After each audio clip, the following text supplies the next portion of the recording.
Hey everyone, and welcome back to Matthaei at Home. I'm Megan, and today we're going to be making some autumn wreaths. You've probably already noticed that it's starting to get really cold outside, and a lot of the things around us have been changing as well. The leaves are changing color, the days are getting shorter, and the weather is getting colder, and even the birds are starting to migrate. Autumn is a really beautiful season, and I always like to commemorate it because I know I'll miss it when it's gone and it's been snowing for 4 months straight. So let's appreciate all of the fall colors around us and create some autumn wreaths to hang up on our doors. This craft requires very few materials, and most of them you'll be able to find right outside your backyard. Other than what you can forage outside, you're also going to need some recycled cardboard or craft paper and some Elmer's glue, a pair of scissors and a pencil, and a couple of bowls that are about nested sizes to create the base for our autumn wreath.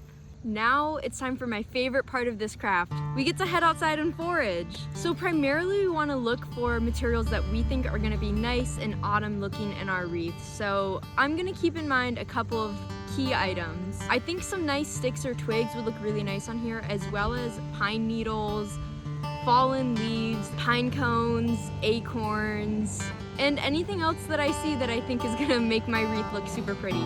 Of course, it being autumn in the woods, these were all really easy to find. Just walking around for about 5 minutes out here, I could gather pretty much everything I needed.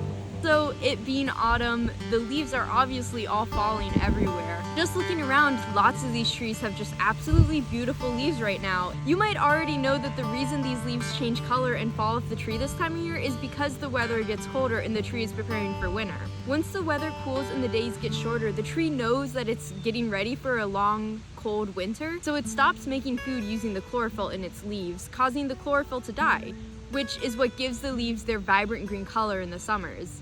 Without this, the other existing pigments in the leaves, often something called carotenoids, is the remaining color in the leaves, which gives it these beautiful oranges, yellows, and red colors. You've probably noticed that not all trees are losing their leaves right now though. Some trees never lose their leaves and stay green all winter long. So for a tree to be evergreen, meaning that it stays green all year long, they have to be adapted to survive the cold winter months. This means that their leaves actually have this cool waxy coating on them that helps them keep moisture in and stay warm without freezing when it's freezing outside. By doing this, the pine trees don't have to lose their leaves in the winter and don't have to spend the energy to make new leaves in the spring. It's just another way that plants can survive the really dramatic changes of seasons that happen here in Michigan. Of course, if you're picking up pine needles while you're there, you have to make sure to pick up some pine cones. These are also a really fundamental part of any autumn wreath you're gonna make. Pine cones are not just a really cool shape that we find lying around, they're actually a shell that protects the seeds of the pine tree. It's so cool. The pine tree produces them every single year and drops them in the fall so that they'll be dispersed all winter long and hopefully planted, so that when spring comes, the seeds have a chance to root and sprout up into new pine trees. Speaking of seeds, another item that you should try to pick up for your wreath is an acorn. Acorns are found underneath oak trees because oak trees produce them in the fall. Acorns contain the seed of the oak tree just like pine cones do for pine trees. So if you can find an oak tree with leaves that look really squiggly like these, then you'll probably be able to find some acorns underneath it, unless the squirrels have gotten to all of them first.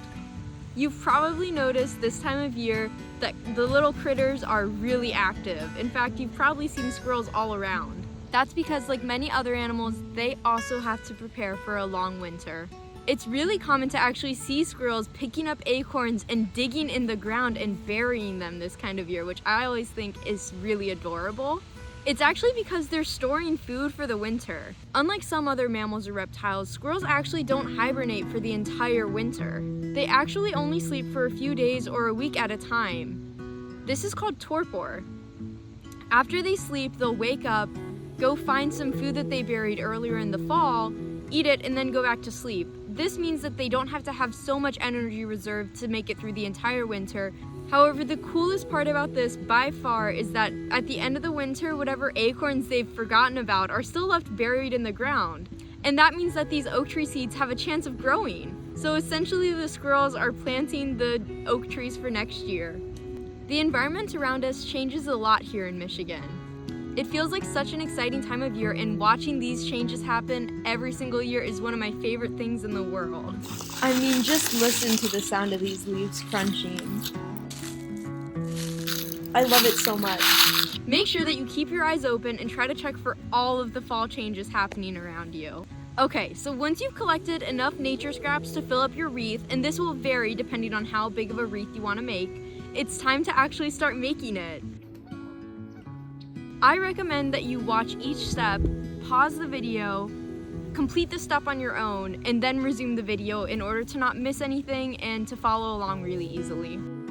Alright, so let's get started first with our handy dandy Trader Joe's bag, which I'm going to use as the paper backing for my wreath. I'm then going to put my small bowl down on this paper and trace around it. You'll notice this is not a perfect circle, and so I go back and touch it up at the end, but it does the trick for what we need. Once I finish tracing my smaller bowl, I'm going to pop down the bigger bowl right on top of this. Try to make sure the smaller outline is centered as much as you can, and then I'm going to trace around that as well. Basically have the outline of a really big donut on your paper or cardboard, and it's time to cut that out. So this can be a little bit finicky, and I just want to remind you that it doesn't have to be perfect. Since we're building a wreath on top of this, you're not even going to see the cardboard underneath. It's just what we glue all of our nature collections to.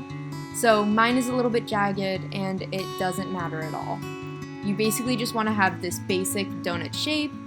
Depending on how big you want your wreath to be, I didn't want mine to be too thick because, like I said, I don't want the brown paper to show up in the background of my wreath. So now that we have this beautiful paper donut, it's time for the fun part, and we get to glue down all of our nature cuttings onto this piece of paper.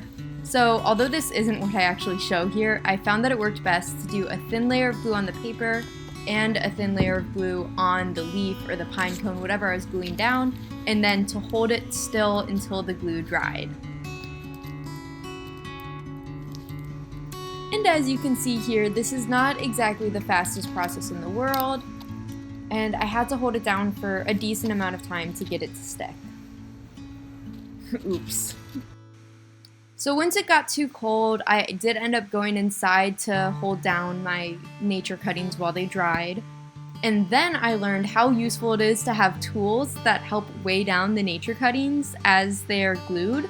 So you can see here my fancy setup, I even used my glue bottle as a weight.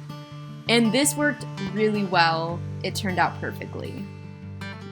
So here's my autumn wreath, hung up and everything. I'm really happy with how it turned out, and I'm just really glad that I was able to capture this little piece of fall and put it in my house. Our autumn wreaths probably won't last forever, just like this season, but we still get to enjoy it while it lasts and commemorate such a wonderful time of the year. I hope that you liked building these autumn wreaths with me today and had a chance to get outside and enjoy some of the beautiful fall weather. If you want to come enjoy the Michigan fall colors at peak season, or maybe you want to revisit summer here at the conservatories, make sure that you come visit Matthaei. I hope that you come visit soon.